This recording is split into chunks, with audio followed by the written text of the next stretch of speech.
Welcome back into another week of SportsZone. I'm your host, Josh Conrad. We have a great show for you here today as we take a look back at the Masters and Patrick Reed's surprise win. And with all the athletic success so far here at North Texas this year, we will tell you why the North Texas softball team could be the next to win a conference title here on campus. But up first, the NBA regular season comes to a close tonight, and here to help break down everything NBA, we have Kyle Harris, Van Malone. Guys, how you doing today? Doing good, man. Ready to go, dude. Ready to go. You ready to go?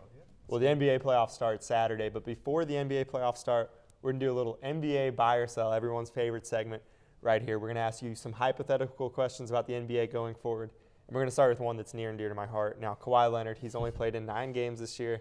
Hasn't hurt the Spurs. It has as a title contender. They still made the playoffs for the 21st straight year. Right. But for our first buy or sell for the day, and Van, we'll start with you. Kawhi will return to the Spurs in the future. Buy or sell? I'm going to buy it, but I'm not going to buy it with all of my money, if you understand what I'm saying. I think the Spurs have to be extremely careful with this situation because, especially with all the talks of Kawhi separating from the organization, kind of having his party and the Spurs party, this is their future. This is literally their future in this player. And I think in order to bring out their full potential as a team, they have to be careful with him. Yeah, I'm going to piggyback off what Van said. I'm going to take a Greg Popovich quote. As we all know, he's like the leader of the Spurs head coach. He said, quote, "I don't know when he's going to feel, he and his group are going to feel like they're ready. If I knew he'd be here when he and his group feel he's ready, he'll be ready." And this quote gives me a little concern just because of, the organization that Kawhi is playing for. I mean, this organization has had good run-ins throughout, the last 2 decades. And the injury and the tension between the Spurs makes me think that Kawhi might come back and play for the Spurs, but that he's thinking long-term for the Spurs. I don't believe he's going to be there in the long haul. But does he play another game in San Antonio? I believe so. Yes. I would buy it. Yes. All right, I like that. I would buy it. I like that positivity. This has been a scary subject all year. Let's sure move for on, you. though. Another big subject, obviously, LeBron James, the best player in the NBA, most would say right now. Buy or sell, though, there's Cleveland. There's been a lot of movement. Obviously, Kyrie left last year. The big trades here at the deadline earlier this year, moving Isaiah Thomas. Buy or sell, LeBron will return to Cleveland next season. I'm going to sell it just because I think that LeBron said this past Sunday that the most important thing to him is his family's decision on whether he wants to move in the offseason or not. And he said he really doesn't think about the offseason moves so far right now in the season. But I do believe that the playoffs are going to have a pretty big impact on whether or not he's going to stay with Cleveland. Before they moved half their roster in the trade deadline, the record was 31-22. And since the trade deadline, it has been 19-9. So not much improvement with 1 game left in the regular season. It ends tonight, and they're likely going to be a 4 seed in the East. With all of this taken into account, I think LeBron's going to lose in the second round of the playoffs or in the Eastern Conference Finals, either against the Sixers or the Toronto Raptors. So I don't think he does it. I don't think he gets back to his 8th finals in a row, and I think he leaves Cleveland after this year. I think LeBron's a really smart guy, and he understands Golden State is even without Stephen Curry right now, they're still incredibly talented, and the roster he has right now is not suited to beat them. And like you alluded to, LeBron said, "Hey, I'm thinking about winning. I'm trying to win." And right now, his roster can't do that. It's just plain and simple fact. So he has to think about rosters like the Lakers, the Sixers, the Rockets. Where can I go to advance my career further and to win some chips along the way? So where do you see him going if he does leave Cleveland? So I think I see him going to Philadelphia. The reason being is because LeBron spent all of his career in the Eastern Conference. I don't think he wants to travel to the West and go against those powerhouses in the West. I think he'll stay with young, good talent in Philadelphia and add to the Ben Simmons, Joel Embiid train. Trust the process. See, I think for TV that would be amazing, but because of the players there, Ben Simmons is a ball-dominant player. They don't have a lot of shooters like LeBron likes. I think he'd go to Houston. It'd be really, really tough to get there, obviously, with all the contract situations. But I think for winning, for his purposes, it will be the best fit for him. I don't want him to go to Houston. Oh, I would love that. At all. Let's do I this don't one think really it can quick. happen, but we'll see. We have Dirk Nowitzki. Obviously, has been amazing. He did come out yesterday and say he plans on returning for another season. But this one is, will Dirk Nowitzki be back for another year? Buy or sell, guys. Now, we know he said he would come back, but words sometimes can mean a different thing. Right. Buy or sell, do you guys trust Dirk from yesterday? I'm buying it. I mean, he did recently have ankle surgery, but, I mean, that dude, I'm not sure if you guys are aware, but he reminds me of the Methuselah tree, which is the oldest tree in the world. It's about 4,800 plus years old. The exact location is not known to keep it protected. That's that guy. I mean, he's been so consistent. He hasn't missed many games this year. I don't see him slowing down. Yeah, so this past offseason, Dirk and the Mavericks agreed to a 2-year, $10 million contract with a team option going into this upcoming season, 2018-2019. And this makes me believe that the team feels that if he can play at age 40 into his 21st year in the league, then by all means bring him back. Because I think, Mark Cuban already came out, the owners of the Mavericks, saying that they were tanking and that we're trying to tank and get a good player for the long haul. And I think that with bringing Dirk back this next year, I think they're going to try and contend for the playoffs with some of these young stars that they bring up in the draft. He sells tickets. Exactly. He gets people in the door. That's box office. Could be right fun there. seeing him play with maybe Mo Bamba. That would Maybe be get awesome. another big guy in there. I think anyone with Dirk would be a lot of fun to watch. Now let's move to another guy, kind of like LeBron, someone who's on a current team in the playoffs. Paul George. He's on the Thunder right now. Right now, I believe they're the 6th seed, but that's going to change tonight massively. Paul George, will he be a Los Angeles Laker next year? It's everything's talking about in LA.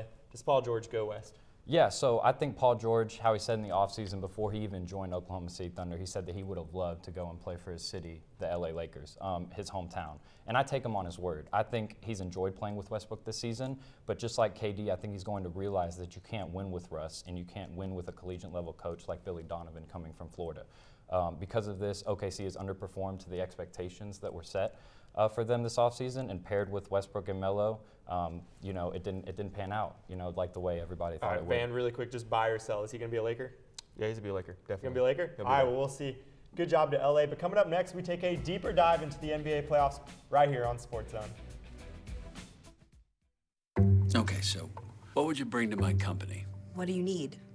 I need problem-solving skills. I got through high school without a car, a phone, or a computer. No college degree, though. Not yet, but life's taught me a lot, and I'm ready for more. Well, you're not the typical kind of candidate that I hire. But you are exactly what I'm looking for.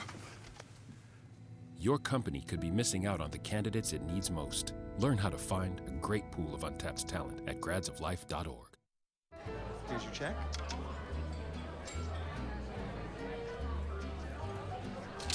Oh, you got it. Since I got rid of my car, I really enjoy walking. Okay. Got it. No. Getting pulled over for buzz driving could cost you around $10,000 in fines, legal fees, and increased insurance rates.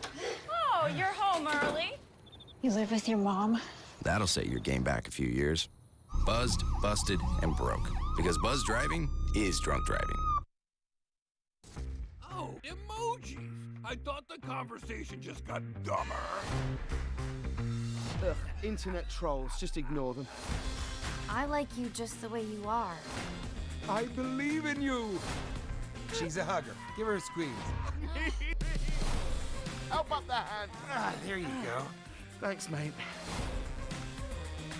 You're killing it, Zane. Every year, 40% of all food in the U.S. never gets eaten. 40%. That's almost half the food we produce. Food waste is a serious problem. It impacts all of us. And it's expensive. Your family is throwing $1,500 a year in the trash. We're working hard to put food waste on the chopping block. And you can do the same at home. Learn how to cook it, store it, and share it. Just don't waste it. Go to SaveTheFood.com.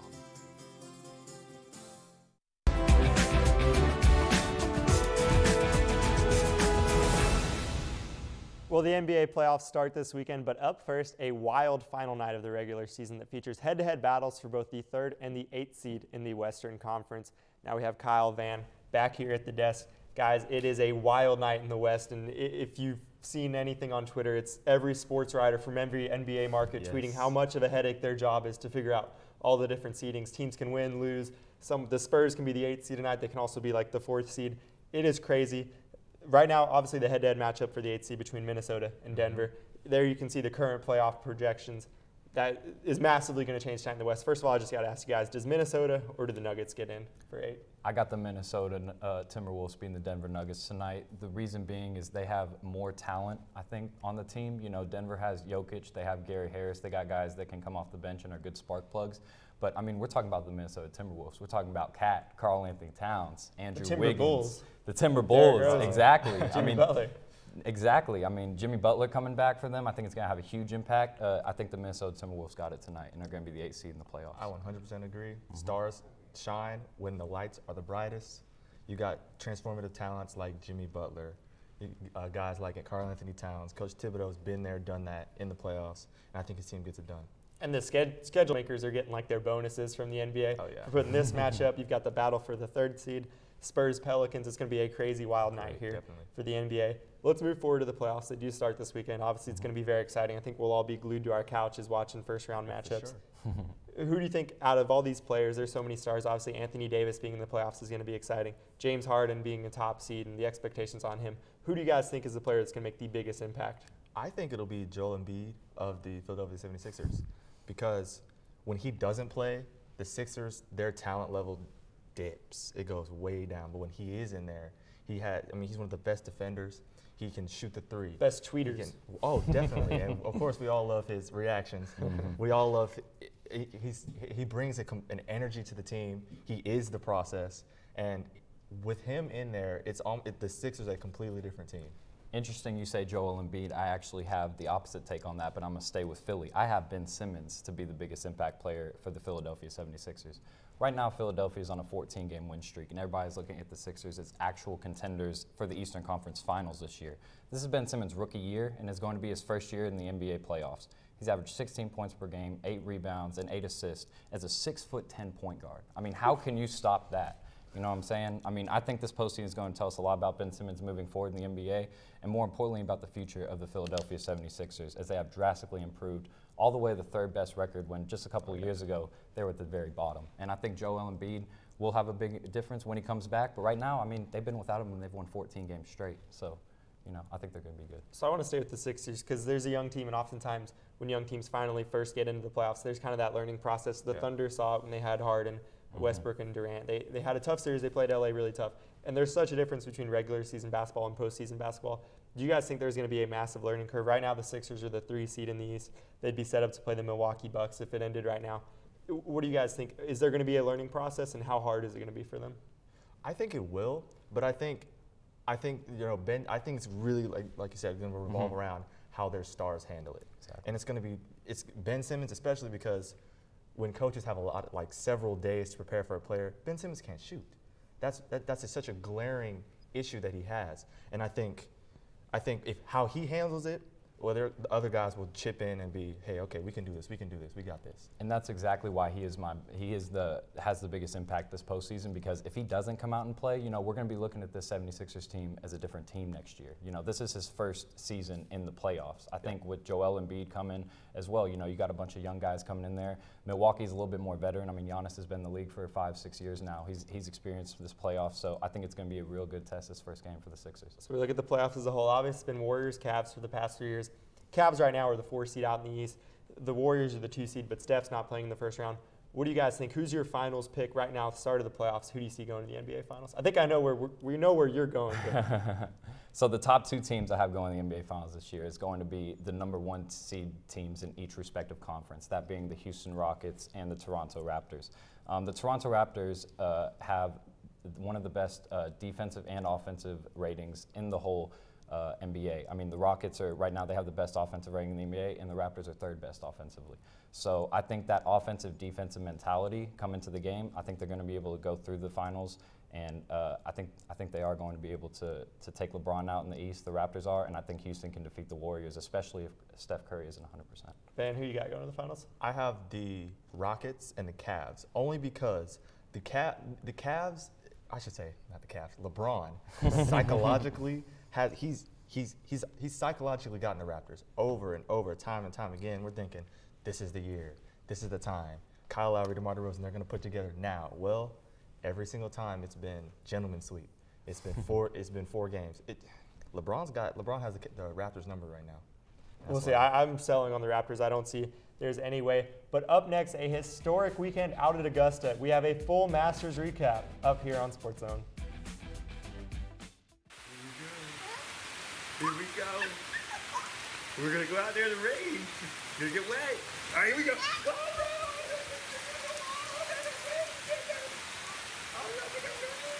Okay, quick.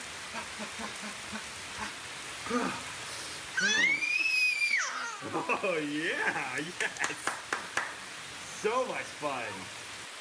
Mwah. Yeah, Dad. We're getting so wet.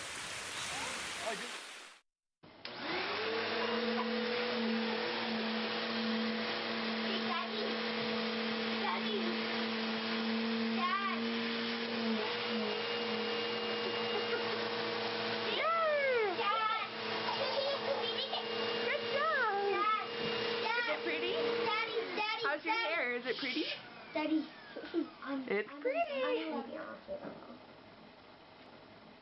Maybe I'll say it. Bye-bye.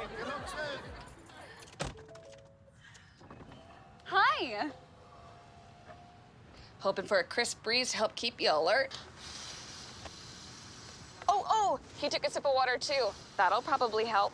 You were probably gonna turn down the radio too, so you could focus, right?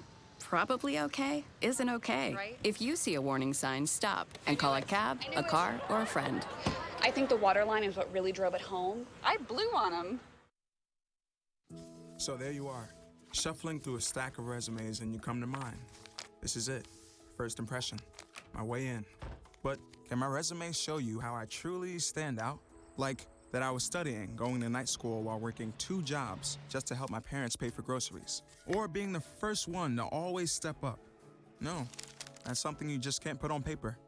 Look beyond the resume and discover new ways to develop great talent that is dedicated, hardworking, and determined like me.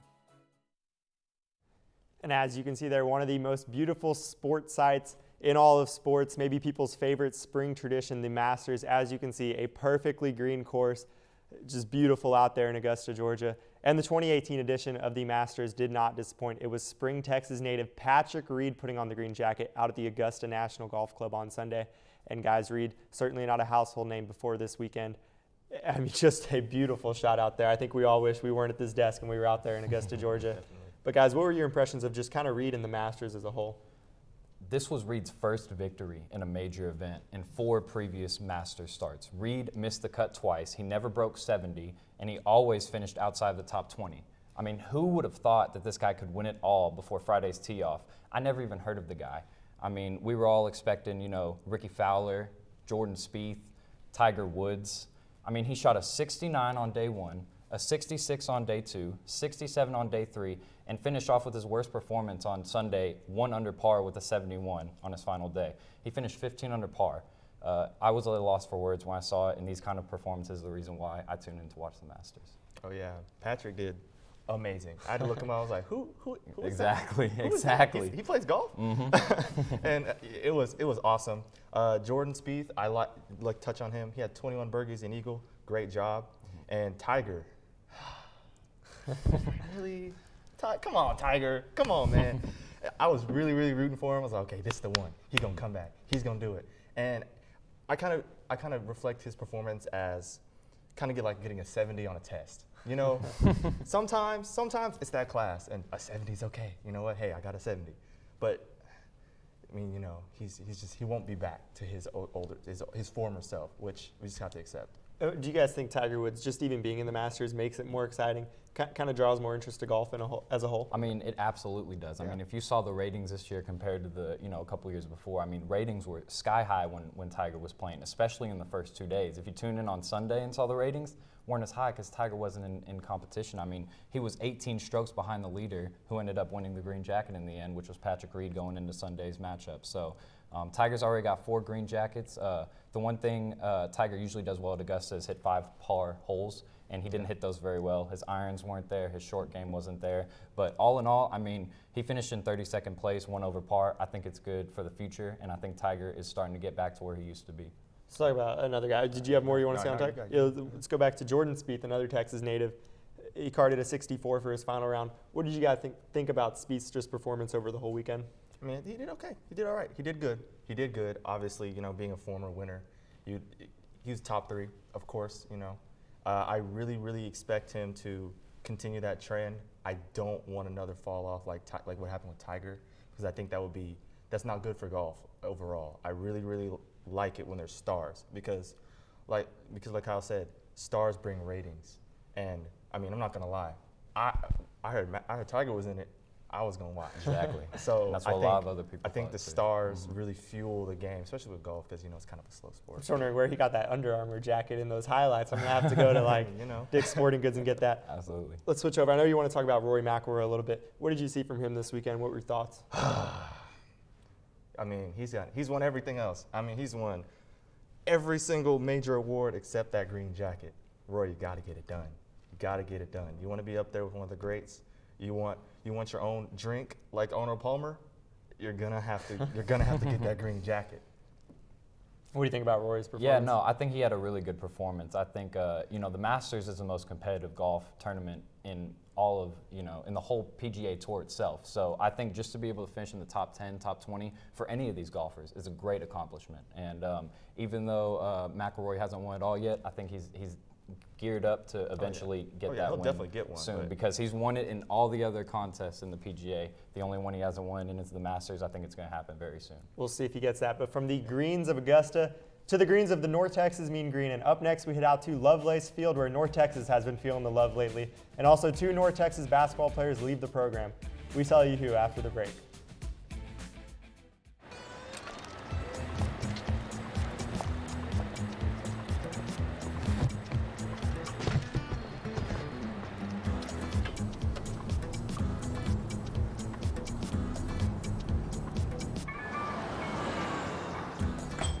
It's a short ride from your neighborhood to your naturehood.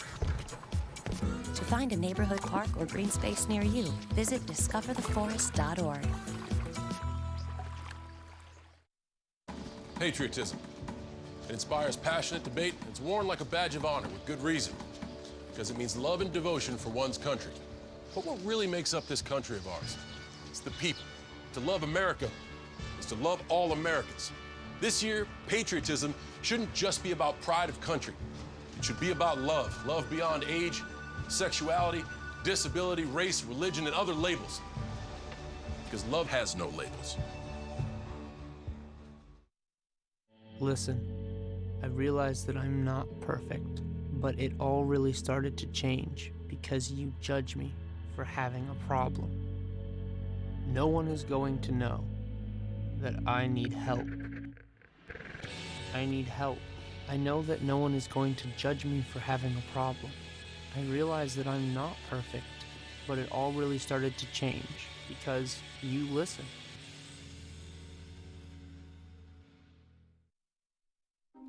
It's fine that other people like you. It's more important that you like yourself. And I'm comfortable with every part of me. Meals on Wheels coming to my door as someone who's housebound assures me that I'm not forgotten. They care that I'm okay. My name is Asha Ida Bell.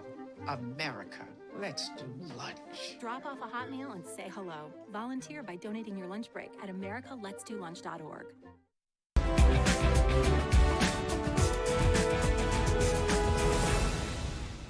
Well, this week, 2 North Texas basketball players announced their intentions to leave the program as A.J. Lawson and Khalil Fuller tweeted out their intent to leave.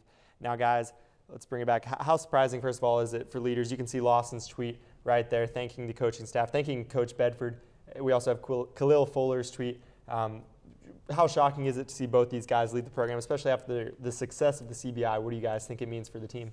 Yeah, A.J. Lawson averaged 9 points per game, 5 rebounds a game. I mean, his 9 points per game were the 3rd best on the team behind Roosevelt Smart and Ryan Woolridge. I think it's going to be a pretty big loss for them just because they've had A.J. Lawson so long. I'm a little surprised after, coming off of a championship win and everything. I'm surprised that, these guys decided to leave, but, we're going to wish them the best and hope to pursue their careers somewhere else. Khalil Fuller, he played in 17 games off the bench for UNT this past season. Total of 12 points combined in the 17 games he played. He also had a total of 13 rebounds in those games as well. So while these players have produced quality minutes for UNT, we're still holding on to our best 2 players in Roosevelt Smart and Ryan Woolridge, who was in Roosevelt Smart was the MVP of the CBI tournament. So I think we're going to be okay with these players leaving. Yeah, I think I agree with you. In the long run, I think they'll be okay. AJ Lawson definitely contributed a lot of. He was second assist, 3rd in points as you alluded to, and I think because they have the depth. The depth. That's right. Thank you. They have the depth going through. I think Jordan Duffy really has to step up in the future because North Texas is a guard-heavy team. Guards, with their guards is very, very important, and I think in order for the team to have success going through these next few years, especially with the CBI tournament, the expectations will be higher. I think Jordan Duffy and others will have to contribute even more in order to sustain the success. So do you guys think we're going to be okay next year without Lawson and Fuller? So. We're going to be okay. I mean, like I said, Fuller combined for 12 total points and 13 total rebounds in 17 games combined this season. He wasn't that big of a player coming off the bench, which is probably one of the reasons why he left, maybe get a little bit more time somewhere else. And like I said, A.J. Lawson, I mean, he's been dealing with that nagging injury all year long this past season. So he's going to be a big loss for us, but I don't think it's the end of the world because, like I said, we're keeping those two players, and hopefully Jordan Duffy can do something as well. And so a little bit of negative news, just some happy news. The softball team is having a great season, 8-4 in Conference USA. They're 23-17 overall, just second place, 2 games back right now of Louisiana Tech. This team obviously swept Louisiana Tech earlier in the year. They just swept Mississippi Valley State, 11-0, 9-0, 7-4. Freshman Troutwine, we worked on pronouncing your name, Troutwine. Throws her first no-hitter in Game 1. She extended her streak of now allowing an earned run. She hasn't allowed it for 27 innings. What do you guys think of the softball team having a great year, an unexpected year out at Lovelace? Yeah, she came out against Mississippi Valley and threw a no-hitter in 5 innings this past Saturday. I don't think a lot of people understand how big that is because, I mean, she went along with that with 10 strikeouts. I mean, that is a great performance from her. So I just find it remarkable. Definitely a great addition for UNT for her being a freshman. She'll definitely hopefully be here for the long run. And to go along with 11 runs scored against Mississippi Valley State, I mean, our bats are swinging. Our bats are making contact. There were 5 players this game for the Mean Green that were hitting above 300 this year. And this bodes well for everybody for UNT softball going forward. So I think it's great. Yeah, you alluded to Ms. Trywine being a freshman, and I think that's so huge because everybody's young, which means everybody's coming back. It means that dominance, if sustained, it could really do we could just produce the Conference USA championships and continue to produce these winning seasons. And we're going to be talking about softball all the time on this show because they're going to be doing so well. I mean, they have one senior in Grace Black. Everybody else is young, sophomore, freshman, junior. That means they will be here, and we'll keep seeing this. And I just wanted to add, we also have an 8-4 Conference USA record, second right now in Conference USA, so I think that's going to be huge going forward too. You mentioned Conference USA. We're looking at the year as a whole. Obviously, still a chance to maybe win the regular season title, maybe even the conference tournament. What do you guys think? Do we have a shot to actually make the postseason? Do you think this is a team that can actually win the conference? Absolutely. Oh, yeah. I think if Hope Troutwine keeps her streak going and keeps her 24 straight innings without an earned run going, I think we're going to be really in a good place. I mean, especially with these starting 5 hitters all hitting above 300. I mean, those are great statistics right there, and you can't slip that. That's definitely. Pitching's if your bats are cold, you can always rely on that good pitching. Exactly. If you have good pitching, you can get through a lot of games. And right now, UNT's got it. So a shot at the NCAA tournament? Oh, yeah. Maybe, More yeah. A shot. Oh, it's definitely. Like a cannon. Yeah, for sure a shot. I mean, with Miss Hope Troutwine, we're gonna be in a good place for a long time, hopefully, for UNT softball. We'll see. Obviously, Tracy Key got her 800th win of the year. This team's doing great. You talked about it hitting 5 players over 300. You've got the pitching. Right. Congratulations, of course, Tracy Key, 800 wins. But that is all the time we have today. Thank you again to Kyle and Van for joining us. Thanks to everybody behind the scenes. Make sure to follow us on Twitter at NT SportsZone. Check out our YouTube page, NTTV Sports, for all of our past episodes. Thanks again for watching, and we will see you next week.